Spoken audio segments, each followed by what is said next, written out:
capillarizes, glomerulus. This is where we're going to filter truly the blood. And now it's going to come out the efferent arterial. And again, that diameter of the afferent versus the efferent, which is going to be important for this GFR and how much we actually filter per minute.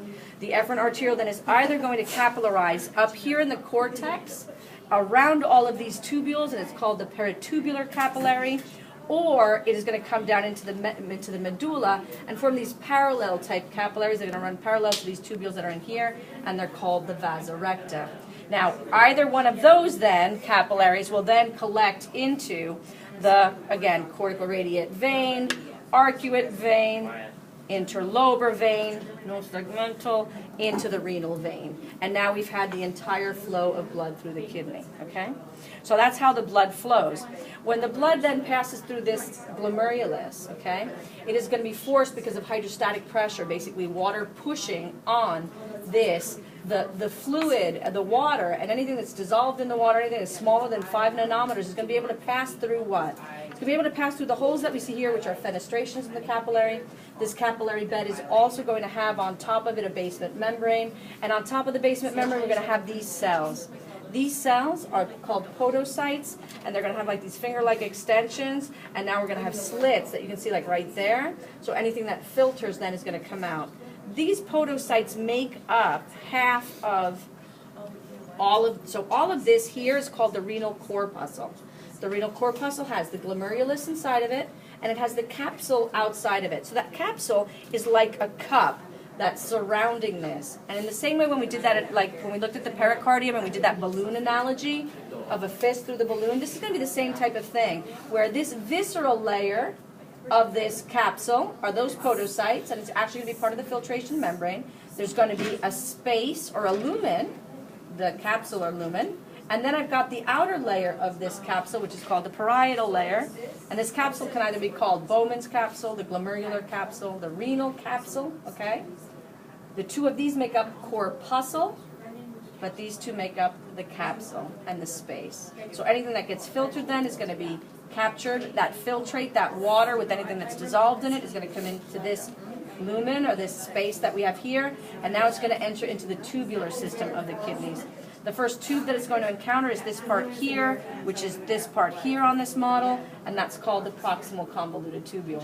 It is lined with simple cuboidal epithelium with abundant microvilli on it to increase surface area so we can make sure that we can reabsorb the things that shouldn't have gotten filtered and that the body's going to resequester. So now we've got this proximal convoluted tubule is going to lead into a loop of Henle. The loop of Henle has a descending limb and an ascending limb, okay? A thick segment, a thin segment lined with simple cuboidal, thin segment lined with a simple squamous. Comes back up and is going to convolute again and form the distal convoluted tubule, and that makes up one nephron. So the nephron is the functional and structural unit of the kidney, and it's made up of a renal corpuscle, a PCT, a loop of Henle, or a renal loop, and a DCT. That is going to be then the nephron. Multiple nephrons are then going to empty into this collecting duct. The collecting duct's job then is to kind of sequester water, to keep it dilute, to maintain the pH of the blood, okay? So now the collecting duct then comes down, several collecting ducts come down to this papilla, and now we get all that flow. So the flow of filtrate and urine really starts here at the capsule, PCT, loop of Henle, DCT, collecting duct, minor calyx, major calyx, renal pelvis, ureters, bladder, urethra. So that now we've got the entire flow from when it's being made to by the time it's leaving the body.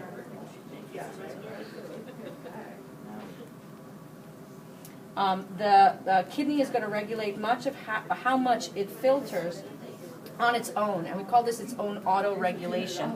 Part of the auto-regulation is directly myogenic, meaning that it's originated in the smooth muscle of the afferent arteriole. So that if I have a high systemic mean arterial blood pressure, that blood pressure that's coming from the heart is too high, this afferent arteriole is going to kind of regulate that and say, chill, I don't want this glomerulus to get ruined. The other thing that's going to happen is this part of the distal convoluted tubule. So on every one of these nephrons, a portion of its own distal convoluted tubule is going to feed back on the afferent and the efferent arterioles.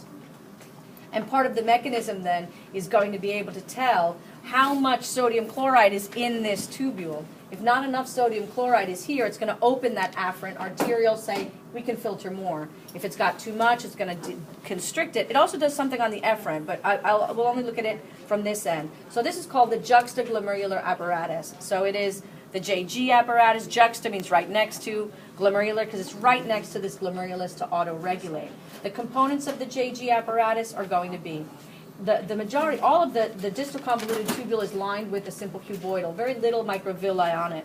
But there's going to be a portion where it comes right back close up to here, where we're going to have then the macula densa. And now instead of looking cuboidal, the cells are more abundant, they're dense, that's where the name comes from, and they are simple columnar cells. So those are the macula densa cells. We're also going to have cells between these here, and those have gap junctions, and they're not here on the model, but you can definitely make them out on the slide, okay?